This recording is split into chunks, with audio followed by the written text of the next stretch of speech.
आधा सिकंदर के समय। बोले कि हम तो महाजनपदों में 16 महाजनपदों में बड़े हुए हैं और अगर बिखरी हुई ताकत रही तो हम सिकंदर का सामना नहीं कर पाएंगे। फिर उसने उसको कंट्रोल किया, उसको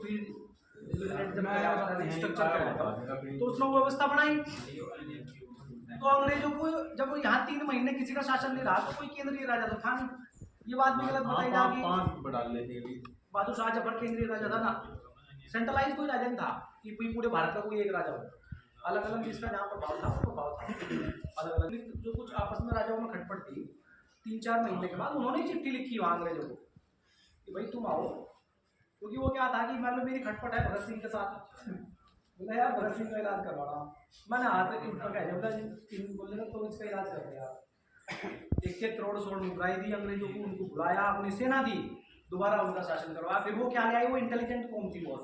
इंटेलिजेंट वो इसलिए नहीं है कि कोई हमसे ज्यादा बुद्धिमान थे, वो इंटेलिजेंट इसलिए है कौम क्योंकि वातावरण के कारण जहाँ जैसा वातावरण होगा वहाँ वैसे ही लोग पैदा होंगे, वैसे ही परमात्मा उसको बुद्धि देगा, वैसे ही उनको काम करने का तरीका हो जाएगा।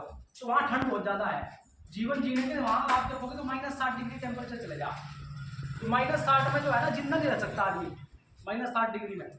तो ऐसी परिस्थितियों में जो वहाँ आदमी पैदा होगा तो स्वाभाविक रूप से उसको परमात्मा ऐसी बुद्धि देकर भेजेगा कि वो सर्वाइव कैसे करे, सर्वाइवल फिटनेस उसको देगा। तो उसके कारण उनकी बुद्धि जो एशिया महाद्वीप है यहाँ क्या है, जीवन का अधिकार यहाँ बहुत सरल है। आप पैदा होगे तो आपके पास प्रकृति की इतना वो है भरमार है कि 2000 से ज़्यादा वस्तुएं भारत के गाँव में हो, है ना। 16 क्लाइमेटिक जोन है, 6 ऋतुएं हैं। तो ये क्या है, ये एशिया में भारत एक ऐसा स्थान है जहाँ जीवन बहुत सरल है, मतलब कि आपका जीवन आसान है यहाँ पे। तो आपको उतनी चोरी की, डकैती की, किसी को भी झगड़े की वो इसकी लाने की नहीं शुरुआत में, बहुत आपको तो स्वभाव से पैदा होगा क्योंकि यहाँ भरमार है, प्रकृति ने सब कुछ लुटा दिया। तो इसका कारण है सूर्य का प्रकाश है यहाँ बहुत ज़्यादा। तो अंग्रेजों ने वहाँ उन्होंने फिर इसको दोबारा से रिस्ट्रक्चर कराया कि इसको कंट्रोल करना पड़ेगा। तो पहला ही कानून लेकर आए कौन सा, इंडियन पुलिस एक्ट 1861 में हमारे लोगों को भर्ती करा। और उससे पहले क्या करना पड़ेगा, इनकी जो धन संपदा है उसको हटाना पड़ेगा। फिर वो टैक्सेशन का सिस्टम लाए, उसके लिए डीएम की पोस्ट बनाई थी। डीएम की पोस्ट को आज भी कुछ जगह डीसी कहा जा, डिस्ट्रिक्ट कलेक्टर, कई जगह बहुत जगह दिल्ली में भी डीसी मतलब डिस्ट्रिक्ट कलेक्टर, मतलब जिले को कलेक्टर टैक्स को कलेक्ट करके कुछ हिस्सा उसको मिल जाता, कुछ अंग्रेजों को ऊपर भेजता था। उसमें पहले फिर आईसीएस का एग्जाम होता, आपको बताओ इंडियन सिविल सर्विसेज, जिसको सुभाष चंद्र बोस ने 30 पोजीशन पे आए थे, वो टॉप करा था उन्होंने इसको। उन्होंने यही कहते हुए इसको ठोकर मार दी थी नौकरी को कि मैं अपने देश के लोगों को लूटने की व्यवस्था में शामिल नहीं होगा, तो ज्वाइन नहीं कर, इसलिए मैंने टेस्ट को पास करा। भारतीय लड़के उस समय नहीं पास कर पाए थे इसको, कैम्ब्रिज में जाना पड़ा था, एडमिशन लेना पड़ा था बहुत, मतलब उस समय ये इस तरह का एग्जाम बना रखा था उन्होंने टफ। आज भी ऐसा ही है, कोई धारा कोई कानून नहीं बदला है। आज भी पुलिस गोली मारती है आपको, उस समय भी मारती थी, आज भी पुलिस आपको उठा कर ले जाती है। मालिक आप वो टैक्स आप दे रहे, तनख्वाह आप दे रहे, सुविधा आप दे रहे। वो जो एसएचओ गाड़ी में घूम रहा है वो आपके टैक्स की तनख्वाह से घूम रहा है, उसके अपने घर पे नहीं आती, उसकी तनख्वाह पे टैक्स भी नहीं है। जो डीएम है या एसपी है वो सब हमारे टैक्स के पैसे तनख्वाह ले रही। इवन प्राइम मिनिस्टर जो है 8,000 करोड़ की मान चलता है वो भारत की जनता के टैक्स के पैसे का है। और हमारी हालत क्या है, तो कोई नेता इसका जिम्मेदार नहीं है, इसका जिम्मेदार है वो नीति, वो कानून जो अंग्रेजों ने बनाई थी 1860 में, वही चल रही है। तो कोई कोना यार ऐसे ही चलती रहेगी निर्बाध रूप से, अगर आपको ये पता नहीं। तो उन्होंने इस तरीके से तोड़ा था अंग्रेजों। तो जब जिस समाज में विघटन हो जाएगा, जब गरीबी आ जाएगी तो फिर सारी बीमारी आ जाएगी, आपको भाईचारा भी खत्म हो जाएगा, आपकी जो है जो क्या बोलता है उसको लड़ाई झगड़ा भी शुरू हो जाएगा, आपको चोरी भी करनी पड़ेगी सर्वाइव करने के लिए, आपको जो है लूट भी करनी पड़ेगी, झूठ भी बोलना पड़ेगा।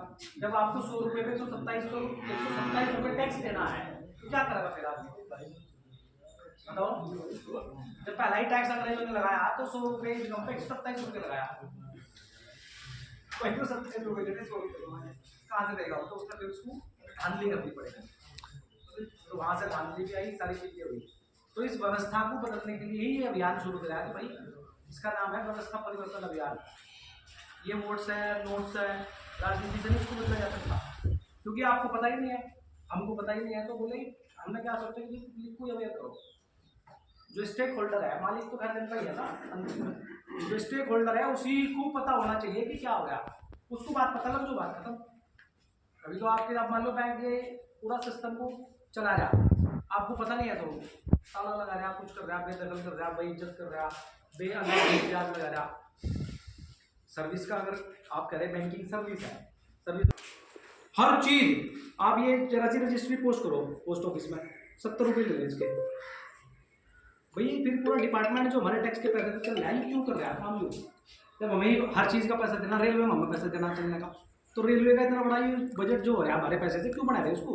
हम क्या कर लेंगे बैठ के अपना चला लेंगे, जब पैसे ही देंगे हमें सब चलाना है, बस में भी हमें चलाना है, सब तो सर्विस तो रही नहीं कुछ, गवर्नमेंट किस लिए है?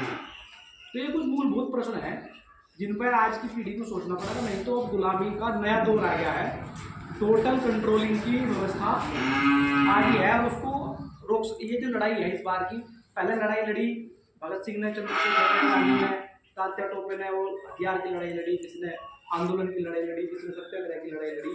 इस बार कुछ नहीं चल रहा, ये लड़ाई ज्ञान की है, ज्ञान युद्ध है। लिखना सीखना पड़ेगा हमको, व्यवस्था को समझना पड़ेगा, इसका क्या तोड़ है, उसका क्या जवाब है, वो हमें सीखना पड़ेगा। अगर ये नहीं सीखेंगे तो भाई ऐसे ही अत्याचार अन्याय आपका नेता करता रहेगा। नेताओं को दुमड़ाना बंद करना पड़ेगा।